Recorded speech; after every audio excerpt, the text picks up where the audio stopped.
মার্কিন যুক্তরাষ্ট্রকে হুঁশিয়ারি দিয়ে রাশিয়ার প্রেসিডেন্ট ভ্লাদিমির পুতিন বলেছেন, যদি যুক্তরাষ্ট্র জার্মানিতে দূরপাল্লার ক্ষেপণাস্ত্র মোতায়েন করে তবে রাশিয়া পাল্টা ব্যবস্থা নিতে বাধ্য হবে। সেন্ট পিটার্সবার্গে নৌবাহিনী দিবস উপলক্ষে এক ভাষণে তিনি এ মন্তব্য করেন।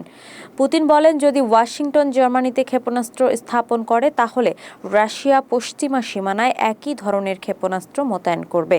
এ সময় যুক্তরাষ্ট্রের এ ধরনের পদক্ষেপ রাশিয়ার জন্য হুমকি হয়ে দাঁড়াচ্ছে বলেও মন্তব্য করেন রুশ প্রেসিডেন্ট।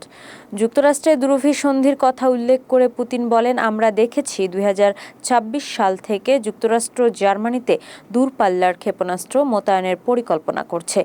এটি আমাদের রাষ্ট্রীয় ও সামরিক স্থাপনাগুলোর জন্য বিপজ্জনক। এ অবস্থায় রাশিয়া আবারও স্বল্প ও মাঝারি পাল্লার ক্ষেপণাস্ত্রের উৎপাদন শুরু করতে পারে। আর তেমন কিছু হলে মস্কো ও চুপ করে বসে থাকবে না বলে হুঁশিয়ারি দেন রুশ প্রেসিডেন্ট।